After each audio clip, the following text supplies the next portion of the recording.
Hi again everyone, welcome back again di Bitcoin Update. How are you today? Pertama-tama sebelum kita mulai, saya pengen say thank you buat teman-teman yang udah pada mampir langsung ya di live streaming kemarin. Kebagi jadi dua. Yang pertama kepotong gara-gara internet putus, bukan karena nggak bayar tapi karena internet providernya. Mohon maaf ya teman-teman. And then kita live streaming lagi lanjut, dan live streaming berikutnya lumayan seru ya. Bahkan ada live tradingnya teman-teman sekalian. Jadi kita ngebahas dua token itu kebetulan ada setup yang menarik. The first one was Tau, and the second one adalah Bitcoin Cash. Kalau Bitcoin Cash sih performance-nya oke ya. Ini sih kalau saya pribadi punya setup udah hampir sampai ke target profit saya. But I don't know ya guys. Ini juga bukan merupakan signal, bukan merupakan ajakan membeli, bukan merupakan apalah itu ya, rekomendasi ya teman-teman sekalian. Ya basically yang saya lakukan adalah sharing my personal opinion dan apa yang saya lakukan ketika saya melihat kondisi market seperti ini gitu ya. Jadi jatuhnya lebih kepada sharing dan ya buat teman-teman bisa pelajarin. Harapannya sih sebenarnya arahnya ke sana. Tapi kadang-kadang kan ada orang yang maunya instan gitu ya, jadi lu ngapain gue ikutin gitu loh. Sebenarnya kan itu nggak bagus teman-teman, karena secara psikologi kita pasti berbeda pandangannya ya kan, dan secara mental juga sama. Jadi kalau misalkan teman-teman mungkin ya posisi saya loss, saya biasa aja, ada yang lossnya itu malah jadi berlebihan. Kenapa? Karena dia nggak menggunakan risk management yang proper, kemudian reason behind the entry-nya dia nggak tahu. Nah ini bisa jadi kendala dan jadi problem ke depannya. So you guys have to be careful dan jangan blindfolded ikutin apa yang saya lakukan, kira-kira kayak gitu ya. Of course ini yang saya share ya, yang semalam kita discuss bareng ya, kebetulan saya share juga sih. Jadi di Discord kita coba untuk follow up for Bitcoin Cash ya. Some of us make a good amount of profit ya. Kemudian tahu ya, another one juga yang semalam saya share teman-teman, karena kebetulan lagi mantau kan, kita ngelihat ada tahu pergerakan yang cukup menarik. And it's reacting dari 62% retracement golden ratio-nya. So I shared the same idea on the Discord. Dan in the end today banget ya, kita ngelihat tahu sih pergerakannya lumayan oke. Well, I can say that the price sempat fake out ya. Kalian bisa lihat di sini dia naik and then turun, but then sekarang banget posisinya sih running quite well kalau buat saya ya. Jadi positioning saya more or less kayak gini, stop loss saya ngambil di bawah area ini, and it's running 1R ya more or less. Tadi udah sempat 1R terus balik turun ya. In the end memang kalau udah 1R begini sih nanti saya akan inform ke teman-teman untuk stop loss break even ya. Kita move stop lossnya, jaga resiko, minimalisir kerugian, dan pastikan kalau misalkan harga berbalik nggak sesuai dengan harapan kita, ya kita exitnya aman gitu ya. Jadi jangan sampai exitnya malah dalam keadaan rugi, kan sayang banget teman-teman ya. Sorry agak miring ya. Alright, so enough with the update ya, karena kebetulan dua ini saya mention pada saat live streaming, dan ada orang yang ngasih komen ya, dia tanya taunya gimana, BCA-nya gimana ya. Jawaban saya seperti itu. Ini yang kita lakukan sementara let the profit runs ya. Semoga saja bisa sejalan dengan ekspektasi kita. So in today's video update, kita mau bahas Bitcoin seperti biasa ya, after closing weekly. So let's take a look on the weekly close. What happened with Bitcoin? Well, so far guys, I can say kalau Bitcoin ini progresnya cukup bagus ya. Terutama di weekly perspective, dan karena ini udah masuk minggu ke berapa minggu ya? Ada 4 minggu sih sebenarnya di bulan Juli ya, tapi tanggal minggu pertamanya mulai dari tanggal 7, jadi agak aneh ya. Tapi in the end, well, if you take a look on the monthly perspective, which is ini sesuai dengan yang kita ekspektasikan ya, kita sampaikan at least di awal bulan, karena kalau kita ngelihat historical monthly returns, jadi historical monthly returns for Bitcoin ya, versi CoinGlass ya, itu lebih gampang untuk dipahami teman-teman sekalian.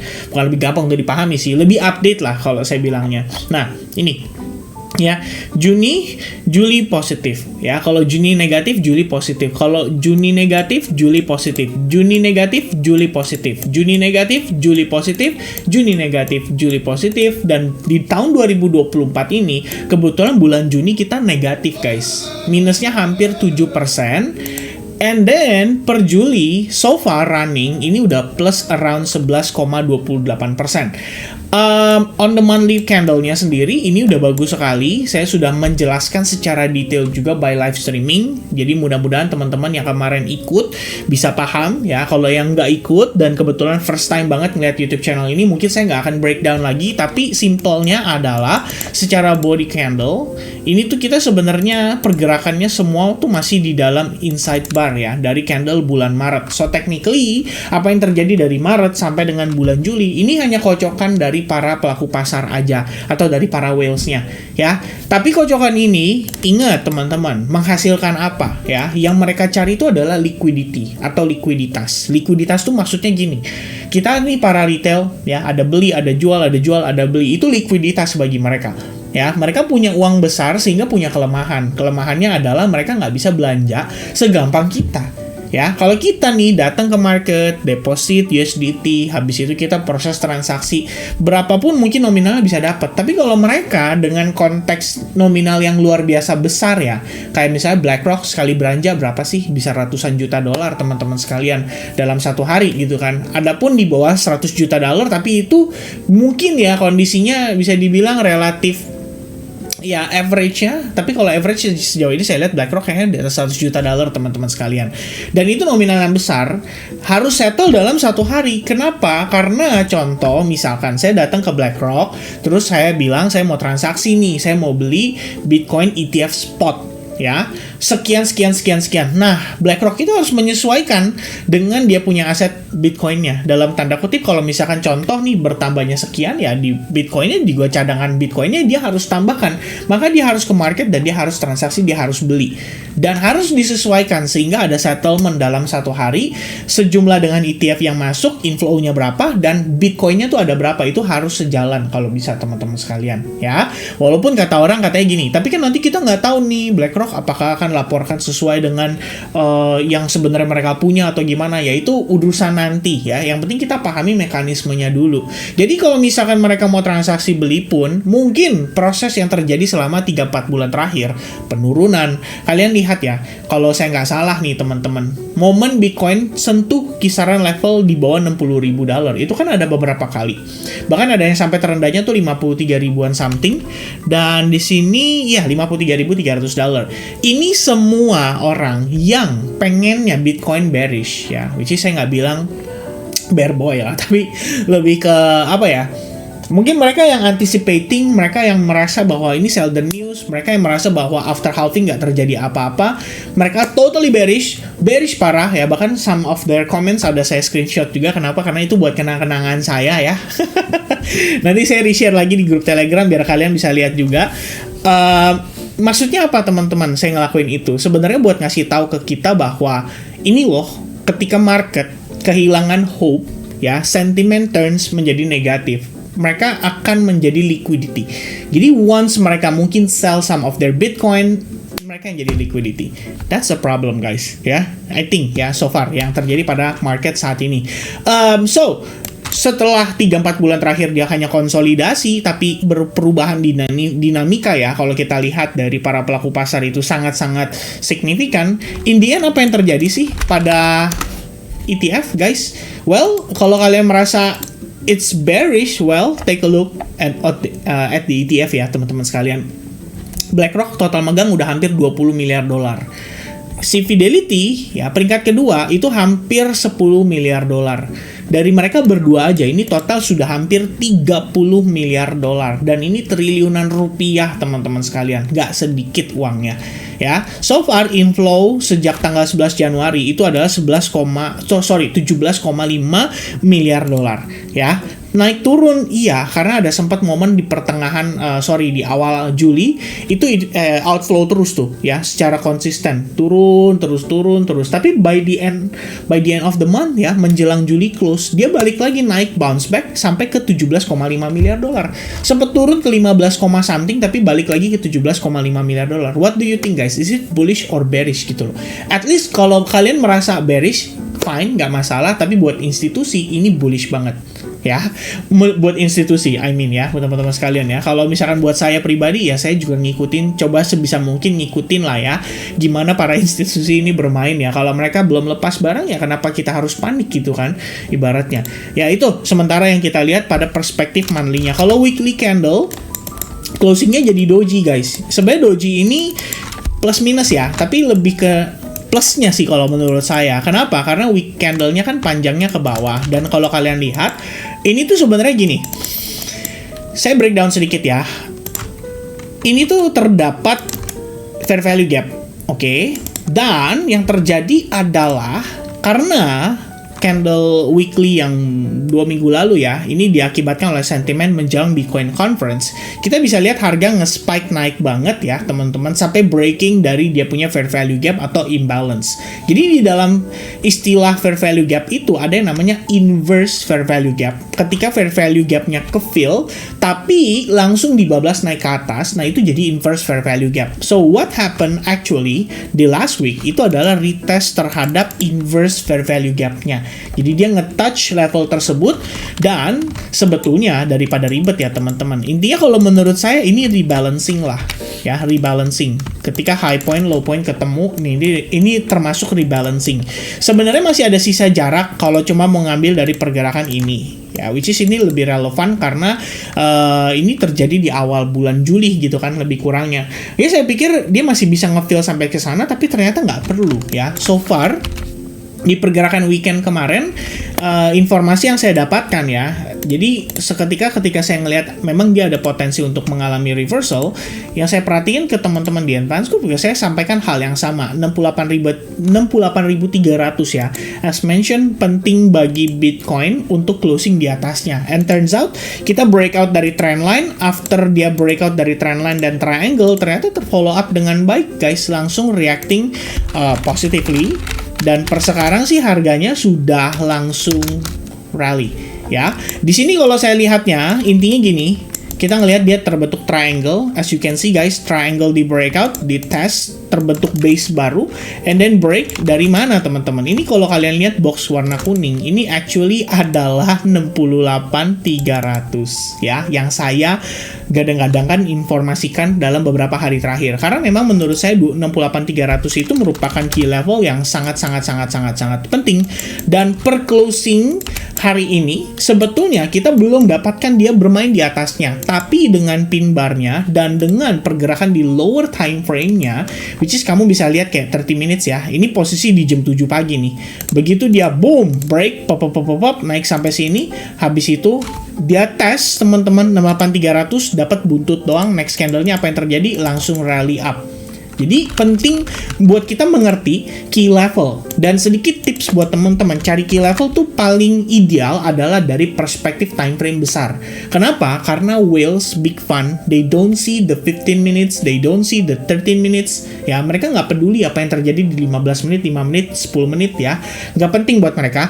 Yang penting bagi mereka adalah the key level pada perspektif besar, time frame besar, kayak level psikologi 65.000 ya. 65.000 bergerak di bawahnya, oh ini murah, belanja, harga diangkat naik sampai di atasnya. Nah, kita retail nggak tahu pada saat mereka belanja, tapi di sini kita para retail itu punya gambaran, oh iya ini mereka belanja nih ya. Ketika ngelihat close candle-nya berhasil bertahan di atas 65.000, itu kasih kita konteks bahwa ada big fund, ada pemain besar yang mau beli di harga 63.000, 64.000 dan seterusnya. Jadi once price going back up di atas 65.000, di situ saya melihat ada signal bahwa price itu berusaha mempertahankan key levelnya, yaitu level psikologis 65.000, sekaligus merupakan area support resistance pergerakan sebelumnya, yang manakala dites teman-teman dan ternyata berhasil dipertahankan. Ya, itu yang pertama. Yang kedua adalah previous high point dari pergerakan sebelumnya, dan kebetulan itu ada di 68.300 Ya, once kita ngelihat dia berusaha untuk bermain di atasnya, well, walaupun kita ngelihat dari perspektif time frame kecil, tapi kita bisa ngelihat bahwa ada upaya di sini yang dilakukan oleh para pemain besar untuk berhasil menembus level itu. Ya, at least sepanjang pergerakan di hari Minggu sih kita nggak ngelihat dia berhasil. Di pergerakan hari Sabtu setelah goyangan-goyangan oleh Donald Trump, akhirnya berakhir Bitcoin bertahan di bawah 68.300, which is nggak berhasil break di atas area key level tersebut.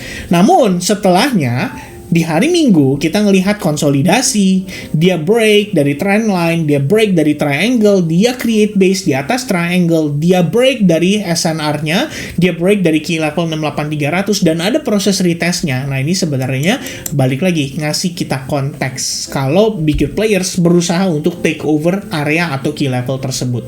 Ya, sejauh ini teman-teman, sejauh mata memandang, ya terakhir saya memang mentioning beberapa poin di sini. Kalau teman-teman mau lihat lagi analisis saya bisa refer ke previous video update yang Bitcoin.